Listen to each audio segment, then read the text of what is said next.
The movie starts in the Joseon Dynasty, where a scholar named Jong states that everyone should be equal and no one should be above others.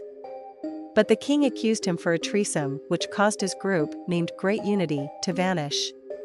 One night they were able to capture Jong's son and received cruelty under King Seonjo's order. The king didn't agree with Jong's philosophy that the king and slaves should be equal. After that, the king became furious with those who believed in that philosophy, and all followers of Jong were sentenced to death. Meanwhile, a slave named Cheon was captured again for the second time after he stole the sword of his master and ran away. 12 years ago, he was not supposed to become a slave, but under king's ordinance, that if the mother was a slave the child also be a slave. Young Cheon was filled with anger and resentment, and his father couldn't do anything to change his fate. After his status was changed to slave, the steward immediately transported him to the defense minister home, where he will serve. Cheon will be a slave of Minister Lee and his son Ryo. There's a lot of slaves in Minister Lee's home who perform different jobs, and the very difficult task was assigned to Cheon, where the previous one didn't last for a week. His task was to bear every punishment that was meant for Ryo every time he failed his swordsmanship training. Later that night, Cheon couldn't handle the task and decided to escape. He returned to his home. Unfortunately, he found his father hanging. Then the slave hunter came and captured him to return to his master. As the day flies, Cheon learned swordsmanship by watching Ryo and his trainer doing it. He was able to memorize every step and then came up with an idea to secretly train Ryo at night so that Ryo won't fail in his training and for him to avoid the punishment. Their secret training became successful and Cheon was able to avoid the punishment. One night Minister Lee learned of their secret training and decided to promote Cheon as Ryo personal trainer. From that day on, they practiced regularly and became best friends until their teenage years. Even though they trained together, Cheon always surpassed Ryo in terms of skills and capability to take life. One day, Ryo decided to take the military test to follow in his father's footsteps as a defense minister general. Unfortunately, Ryo failed many times, which made his father disappointed with him. Cheon came up with an idea to pretend as Ryo and take the test in exchange for his freedom. Minister Lee had no choice but to agree with Cheon's idea. Then Cheon took the test as Ryo and successfully passed the test with the highest honor. He also received a special sword, the one that he stole. Unfortunately, Minister Lee didn't fulfill their agreement to set Cheon free. After Ryo heard it, he immediately went to Cheon to give the sword and help him to run away. Back to the present, the slave hunter brought back Cheon to Minister Lee. This time Minister Lee wants to finish Cheon for good, but Ryo steps in and stops Minister Lee from doing it. Cheon was so angry with Minister Lee's family that he threatened them that he would kill them all and end their race. After hearing this, Ryo decided to lock up Cheon in the prison. Meanwhile, some fishermen noticed something from a distance. They didn't know that it was a Japanese warship declaring war. After the king knows it, he summons all his officials, including Ryo, to accompany him and the royal family to leave the palace and go to the safer place. After the king leaves, the slaves start a violent uprising to get their freedom. They start their plan by eliminating Minister Lee and his wife. Then they burn their house. While Cheon was still locked in the prison cell, he still managed to escape. Then outside he found his sword in some official's body. He also found Ryo's wife and child.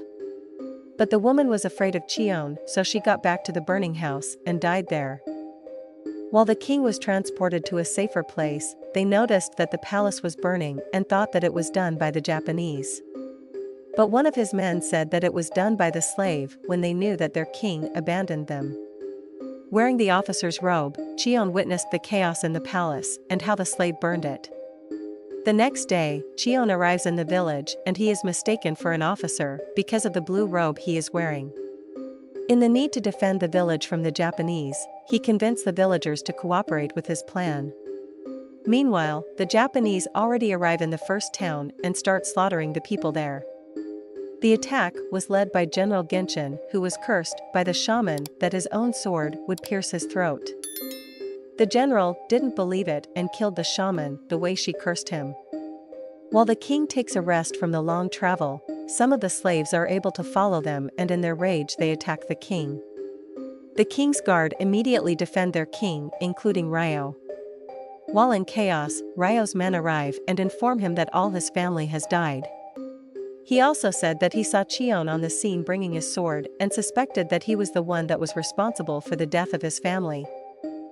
On the other hand, the Japanese arrive in the village where Cheon is. The villagers, mostly slaves, work together to fight with the Japanese.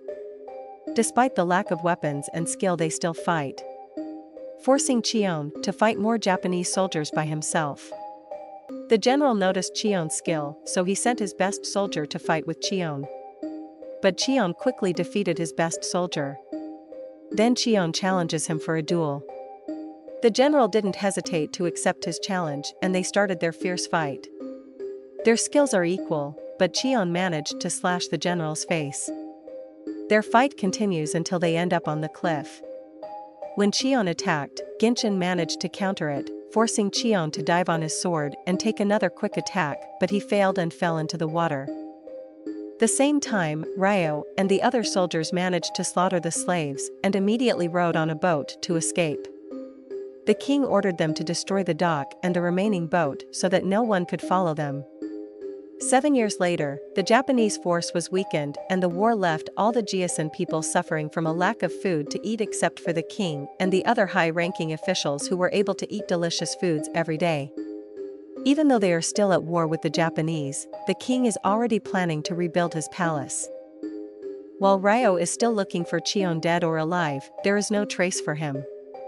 He didn't know that Cheon was already one of the officers of a rebellious group who were hiding in the top of the mountain.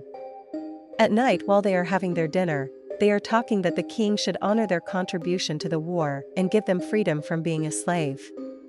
But Cheon said that the king could not acknowledge their effort due to lack of evidence on their battle. In the morning, they spotted the Japanese soldiers, including General Genshin, disguised as a civilian. General Jia Ryong and Beam Dong lead the attack on the Japanese soldier, while Cheon was on the other route to block the Japanese soldier from escaping. One of the Japanese soldiers recognized him and got scared, as he was known as a god with a blue robe. With no hesitation, General Genshin faced Cheon, but Cheon was able to fall Genshin from his horse.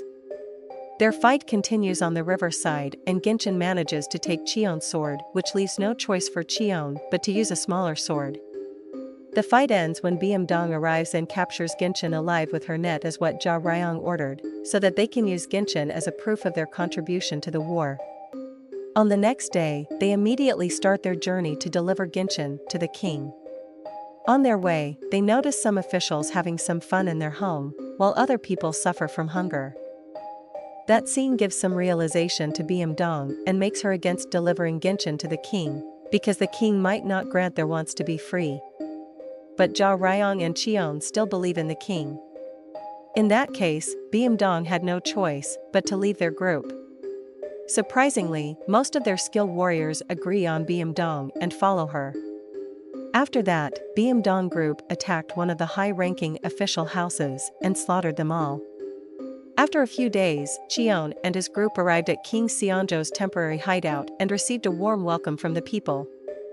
From afar, Ryo saw Cheon after so many years.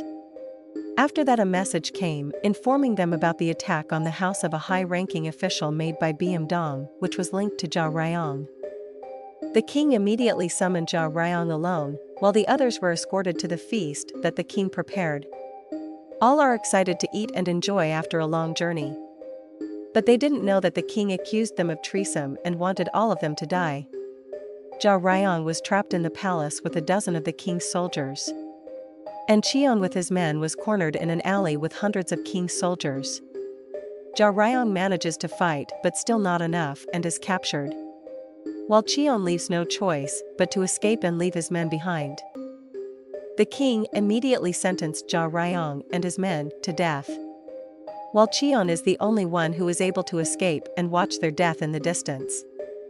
He also sees Ryo, who is now the leader of the king's guard. Later that night, when Ryo returns home, he finds Cheon waiting for him. Carrying a grudge against each other, they start their fierce fight.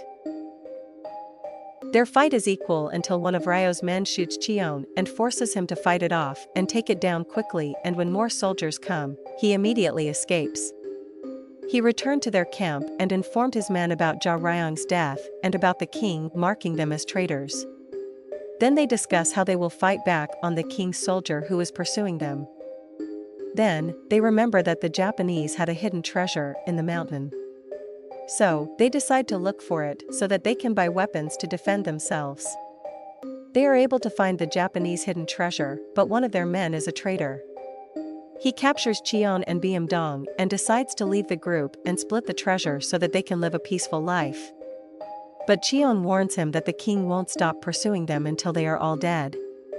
The man's decision is final and most of their men agree on it except for Kid.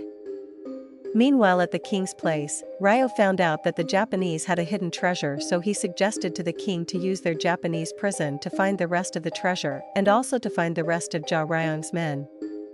The king and the other high-ranking officials agree on Ryo's suggestion, so they immediately release Genshin and his men to look for the remaining treasure and immediately start their journey.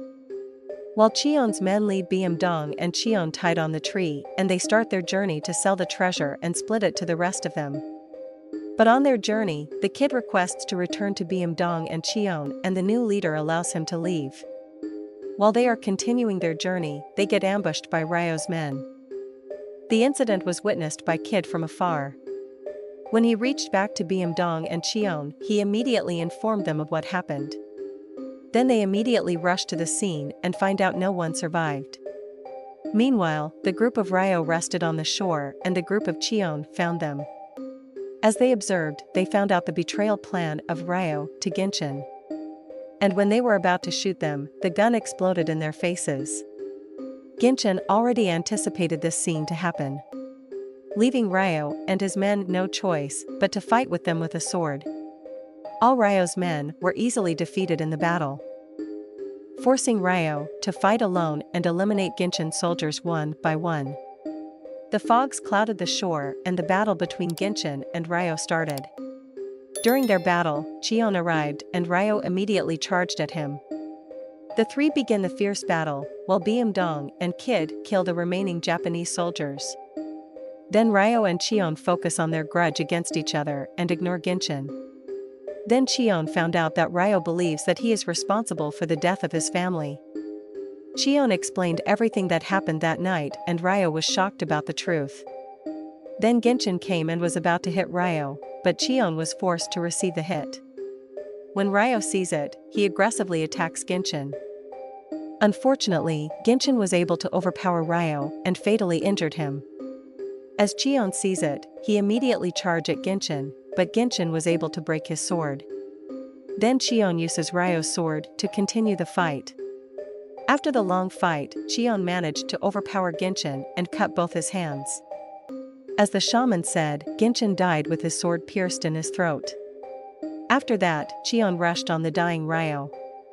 Ryo asks if he still sees him as his friend and Cheon assures it to him. He gives his red bandage to him before he takes his last breath. After they go back to their camp and celebrate, Cheon decided to name their group as Beomdong, which means a world together. And that's where the story ends. If you like this video, don't forget to hit the like button and subscribe. Also hit the notification bell to get updated on every video that we upload. Thank you and have a great day.